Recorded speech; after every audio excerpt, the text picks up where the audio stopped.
فارقا عن آخر المراكز ب8 نقاط، لكن ليس بعد، لأن النصر يبحث عن بداية. سقوط، فيها ركلة جزاء، فيها ركلة جزاء مبكرة لمصلحة النصر، مبكرة لمصلحة الفريق الأصفر، مع الهفوات الأولى، مع الحديث عن التأخر الوحداوي في السلم الترتيبي.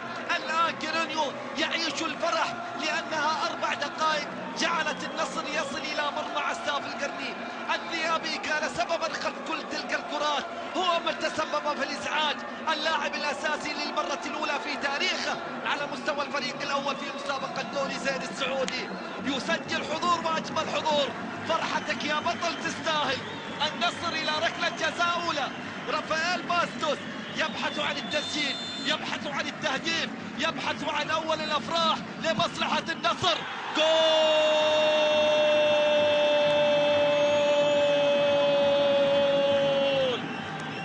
سجل الأصفر من بدري، سجل الأصفر من بدري.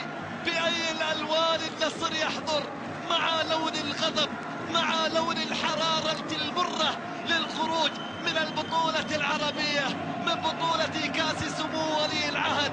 النصر يبحث عن كل الغضب في ملعب الحفرة. هكذا للبرازيلي رافائيل باستوس، على يمين عساف القرني، في خيارات موفقة للاعب البرازيلي للهدف الرابع في مسيرته الاحترافية مع النصر في دوري زين.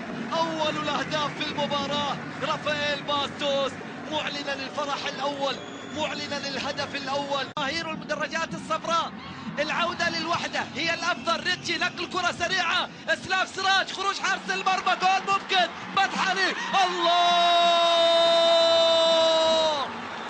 الله، ما تلومونه، ما تلومه، ما تلومه في العودة، ما تلومه. الوحدة يبحث عن بقاء في ملعب الحفرة بين أبناء مكة. الوحدة يريد البقاء لا غير، بأحلى تمرير، بأحلى نقل، بأحلى صناعة لعب. عندما يتأخر النصر عن التسجيل، إسلام سراج يتسبب في كل الإزعاجات. اللاعب الشاب مسجلا ثاني أهدافه في مسابقة الدوري. علي مدحلي مسجلا ثاني أهدافه. الوحدة يبحث عن العودة إلى وضعه الطبيعي من ملعب الحفرة. يجيد الوحدة العودة من جديد. أحلى تمرير يا كرنشي، أحلى تمرير وأحلى متابعة. مدحلي لا يصدق الأنباء، عيد يجاهد على خط المرمى، لكن الشباك تهتز، لكن الشباك تهتز. والوحدة يسجل هدف التعادل الأول، 1-1.